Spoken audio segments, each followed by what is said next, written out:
এই দেশে প্রতিবাদ না করে বিড়ালের মতো বেঁচে থাকতে চাই না। কাফের মুশরিক নাস্তিক রাম বামদের বিরুদ্ধে প্রয়োজনে বুকের তাজা রক্ত ঢেলে দিয়ে আরেকটা স্বাধীনতা যুদ্ধ করা হবে। যারা স্বাধীনতা যুদ্ধের বিরোধিতা করেছে, মা বোনদের ইজ্জত লুণ্ঠন করেছে, পাক হানাদারদের দালালি করেছে, সে যেই দলেই থাকছে যুদ্ধাপরাধী তার শাস্তি চাই। কিন্তু আমরা দেখতে পাচ্ছি বিগত 40 বছরে স্বাধীন বাংলায় আল্লাহর শানে যারা বেয়াদবি করেছে, মুহাম্মদ সাল্লাল্লাহু আলাইহি ওয়াসাল্লামের শানে বেয়াদবি করেছে, কোরআনের বিরুদ্ধে কথা বলেছে, কাফের মুশরিকদের দালালি করেছে, সেই দাউদ হায়দার, হুমায়ুন আজাদ, হুমায়ুন আহমদ, তাসলিমা নাসরিন, হাসানুল হকিনু, রাশেদ খান মেনন, তারা ধর্মাপরাধী। যুদ্ধাপরাধীর আগে ধর্মাপরাধী শাস্তি দিতেই হবে।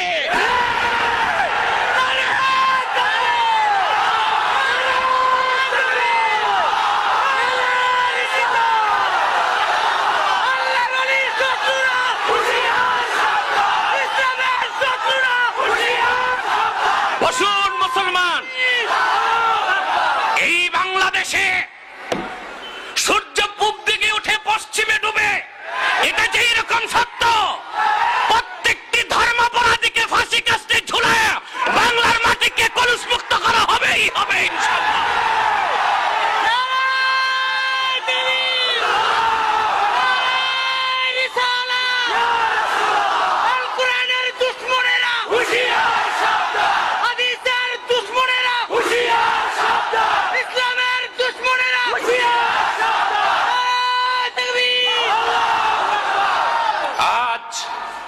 এসব কথা বললে রাজনীতির গন্ধ খুঁজা হয়,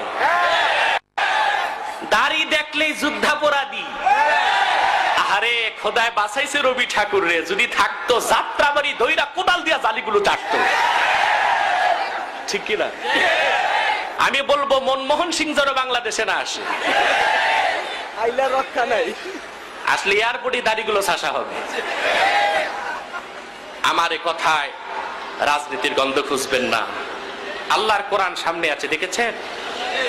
এই কোরআন ছুঁয়ে বললাম, আল্লাহ হাজের নাজের, আমার কিংবা জনপুরি খানদানের কোন একজন ব্যক্তির বাংলাদেশ, ভারত, পাকিস্তানের কোন রাজনীতির সাথে এক সরিষা পরিমাণ সম্পর্ক নাই। কিন্তু এটা তো রাজনীতির কথা নয়, এটা আকীদার কথা, ঈমানের কথা। আমি আমার দেশকে ধ্বংস হতে দিব না ইনশাআল্লাহ।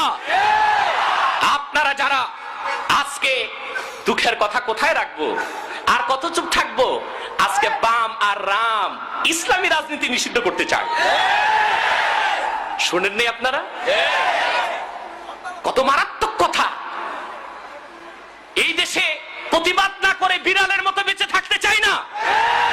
কাফের মুশরিক নাস্তিক রাম বামদের বিরুদ্ধে প্রয়োজনে বুকের তাজা রক্ত ঢেলে দিয়ে আরেকটা স্বাধীনতা যুদ্ধ করা হবে।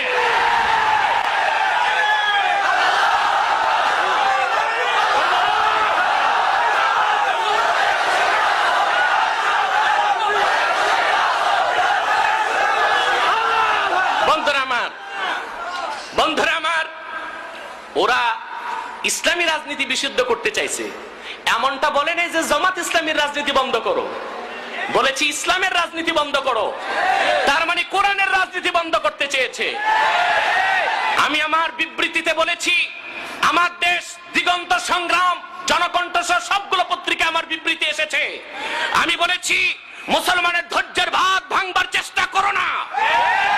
এদেশের কোটি কোটি মুসলমান যদি পেশাব করে দেয়, নাস্তিক বামপন্থী বাম আর রাম ব্যাঙ্গের ছানার মতো ভাসতে ভাসতে বঙ্গোপসাগরে যে ডুবে পড়বে।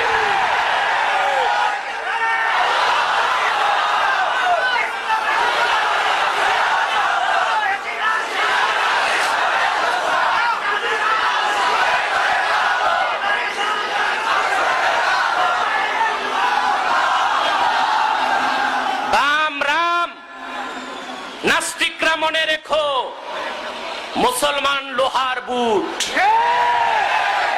তাকে চর্বণ করার মতো বিষাক্ত কোন দাঁত পৃথিবীতে নাই।